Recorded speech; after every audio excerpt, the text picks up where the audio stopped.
Snipers, you have to see what's happening to the Bitcoin price this Tuesday with our daily candle fully above 61,844. This is now the major support level, and our range is tighter with the resistance at 64,855 being the only roadblock for Bitcoin to see continued price discovery.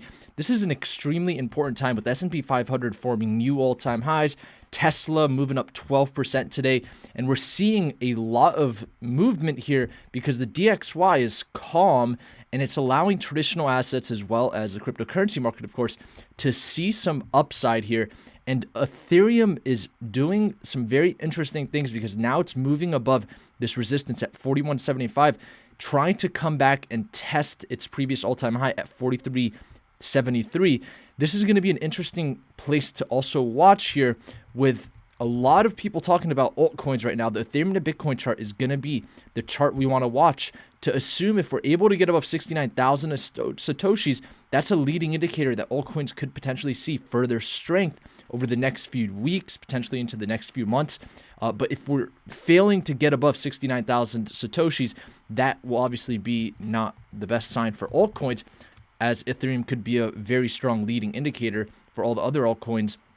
As we all know, with this chart here, factoring the altcoins outside of Bitcoin and Ethereum, it's showing a lot less strength in the Ethereum to Bitcoin chart. So a lot is happening right now, but I wanted to address altcoins because in our Discord, everyone is going crazy about altcoins. Black Sloth talking about Aave and stuff like that. We have the #1 cryptocurrency Discord trading community in the world. The link is in the description below for those not in it.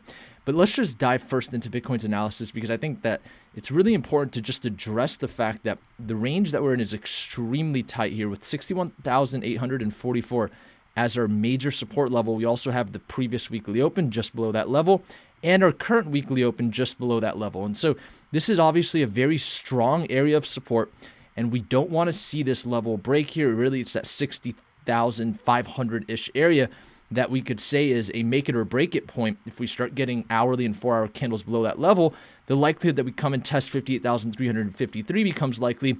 And this is really where we want to make sure we hold for the bulls, because if we get below this level, there's a potential 15% downside for Bitcoin.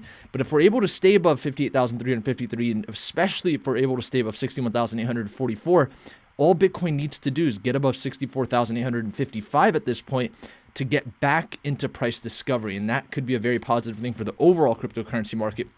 But we really want to start monitoring how this price action is going to play out. We could assume a potential head and shoulder pattern here.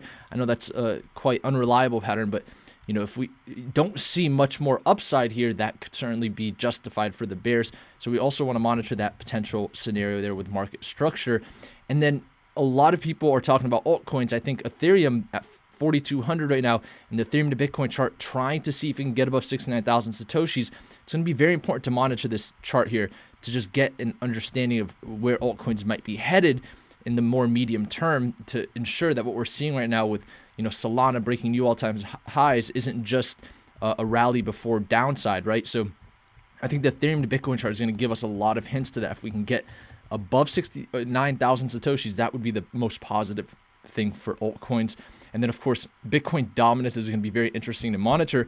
Having a cup of coffee below the 200-day moving average, it's starting to just kind of slow down compared to what we were seeing through October. Heading into the latter part of October, it's now, sitting below the 200-day moving average, where it was above the 200-day moving average for about a week or two. And so that's going to be important to monitor. But what we really want to keep in mind is the 20-week moving average, we're staying above that. So that's the major level. And so if we get a little bit further down here, we could start breaching that 20-week moving average. And that would be an interesting scenario for Bitcoin dominance, potentially test the monthly open, which is sitting a lot less further down. That could also help altcoins see some further upside.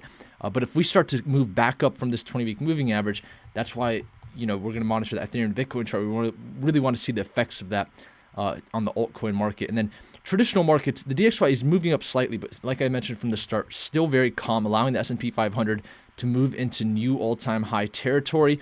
So that's a very good thing for the cryptocurrency market as a indicator of the outside environment's health. And then Japan, of course, finally getting above its moving averages, now above the 200-day moving average. Finally, for a while it was just sitting below all of its daily moving averages.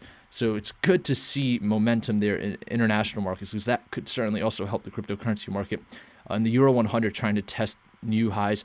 Gold moved above 1800, which is interesting because now it's above its moving averages as well. But I wouldn't say anything really, bullish has happened yet. I think that we're still in a very slow territory here for gold. And then oil, of course, forming a new all-time yearly high yesterday, which was interesting. But it looks like a bearish candle. So let's see what happens. Oil has been moving up quite, consistently over the last few weeks.